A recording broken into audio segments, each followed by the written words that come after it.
Bom, eu nunca fui muito fã de ficar explorando em jogos, mas esse aqui, por si só, me faz querer, entende? Mas bom, vamos lá. É, Existem vários mistérios, né, no GTA V, mas tem raras exceções onde a gente vê que tem um empenho a mais em casos de mistério. Não liguem pra minha voz, porque tô meio ruim da garganta, mas isso não vai incomodar ou atrapalhar a nossa imersão dentro desse mistério. Mas bora lá. Bom, eu não preparei nada, eu tô meio que fazendo isso só bate pronto. Então eu vou meio que dizer o que eu entendi durante esse bom tempo que eu fiquei jogando. Lógico que eu peguei algumas referências durante esse meio tempo para me basear, porque eu explorar isso do zero e basicamente ir atrás do zero é meio complicado, né? Mas ainda assim é algo que ainda me pega, sabe? Mas vamos lá, né? O que acontece? Durante todo esse nosso percurso, a gente basicamente percebe que é algo que o player precisa ficar atento, sabe? Mas também percebe que as coisas são jogadas na nossa frente sem a gente explorar. É algo que é muito natural dentro do jogo. Então, basicamente seguindo os passos, a gente chega numa casa e chegando lá a gente vê que tem vários desenhos na parede, inclusive de um oito e de uma ilha, que até então a gente não sabia que era uma ilha. Mas logo na frente, logo mais lá pra frente a gente descobre que é uma ilha. E tem uma frase na parede que ela diz o seguinte: There will be eight, que traduzindo para o português significa haverão oito ou ali serão oito. E a gente entrando um pouco mais para dentro da casa, a gente percebe que tem mais uma frase na parede, assim, digamos que bem grande, né? Que traduzida significa: oito é simplesmente o infinito em pé. Então, basicamente é um psicopata com vício no número 8. E a gente pode também ver que tem sapato, tem lata de tinta, mais número 8 desenhado, claramente reforçando a ideia de que ele é um assassino que tem uma fixação extremamente alta com o número 8 e com o infinito também. Mas por agora aqui dentro não tem mais nada que a gente possa explorar, mas a gente vai pro lado de fora que tem mais coisas. Chegando aqui fora, a gente percebe que tem mais número 8 e tem uma frase enorme na parede. Aí, de antemão, eu me perguntei se era do próprio Merle Abrahams que tinha feito na parede, mas não. Na verdade, isso foi escrito pela população ou pessoas ali de perto que sabiam desse maluco, do que ele fazia, e colocaram na parede escrito o seguinte: Vai embora, Merle Abrahams, você é um erro. Ou seja, tinha gente que talvez soubesse do que ele fazia, ou tinha ideia de como o cara era bizarro, maluco, não sei dizer. E daí tiveram a ideia de colocar uma espécie de aviso pra ele, eventualmente queimando a casa dele toda, como a gente pode ver. Mas ainda tem muito chão pra gente andar. Não muito longe dali, bem perto, inclusive, a gente vê uma montanha de rocha, que logo de cara a gente já vê o dois números 8 escrito.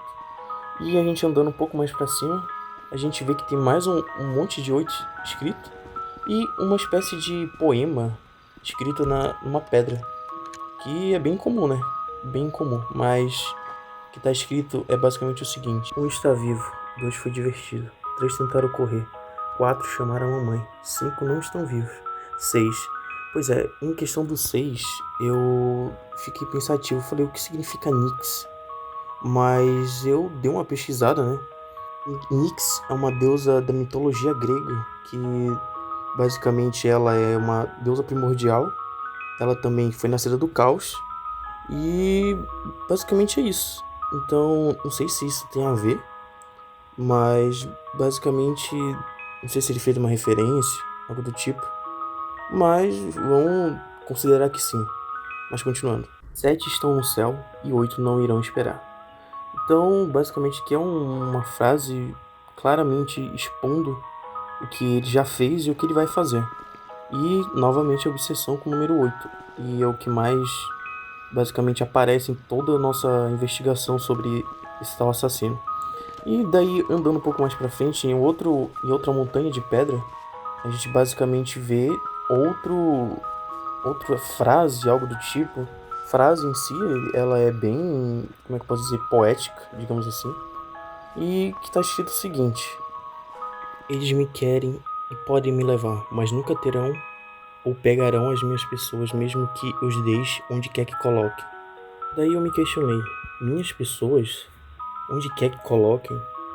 Daí vem várias teorias, para dizer a verdade, mas a gente chega na conclusão que tudo isso não passa de uma espécie de prazer, ou sei lá, algo para se vangloriar. E a gente vê que isso é meio que ao ar livre, né? Todo mundo pode ir ali, apesar de ser um jogo fictício, mas basicamente qualquer pessoa pode olhar ali. E é louco pensar isso. Daí basicamente a gente teve que vir num presídio que tem dentro do jogo, investigar, né? Essa outra parte, e a gente se depara já com a ilha em si desenhada, que é basicamente, ela remete a uma parte do mapa.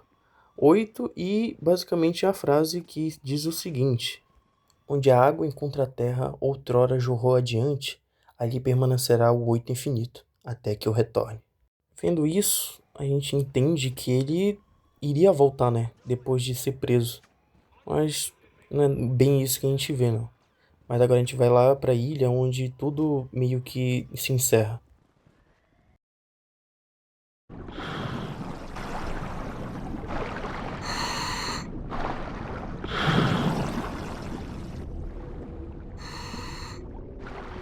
Depois de horas e horas de exploração num lugar inóspito, né? Porque basicamente é uma ilha onde só tem 3 pedras e água, basicamente. Então é o lugar perfeito para um assassino por jogar suas vítimas. E como você pode ver, né, elas estão em volta de como eu posso dizer, uma fita, não sei dizer. E basicamente você pode até tocar nelas. Elas não se mexem, lógico, porque estão mortas, mas basicamente dá pra você exatamente tocar nelas. Eu tava pegando uma faca pra ver se eu conseguia, não sei, fazer alguma coisa, interagir de alguma forma, mas não dá. Mas basicamente você consegue mexer os corpos. Presta atenção no detalhe. Eu tava, né, olhando o jogo em si, tava olhando, né, a gravação e tudo mais, percebi o seguinte detalhe, que a minha gravação, o áudio, né, do jogo ficou bugado, parecendo que era algo até do cenário em si, enfim. E acabou que ficou assim até o final da gravação que eu terminei. Basicamente eu gravei os 7 corpos, faltando apenas um, ou dois, não lembro agora, com um certo receio até de continuar, achando que poderia piorar a questão do áudio, né? E a gente notando os detalhes, né, durante o vídeo, dá pra perceber que ele matava praticamente de tudo, né? Desde homens até mulheres. Então, basicamente era um assassino que não tinha piedade nem com homens e nem com mulheres. O que basicamente já mostra que ele não tinha nenhum senso de limite ali pra impor durante as suas matanças, né? O que a gente não pode esperar menos, né? De um assassino em série. Mas depois de tanto explorar, vamos finalmente ver o que esclarecer tudo, né? Porque a gente passa basicamente muito tempo explorando sem ter noção do que ele era e do que realmente aconteceu com ele. Chegando nesse último local, a gente percebe que tem basicamente resquícios de que essa casa foi incinerada. Mas tem um item em si que te chama a atenção, que é um recorte de jornal, que até então a gente olha e não sabe do que se trata. E olhando esse papel, a gente descobre o seguinte: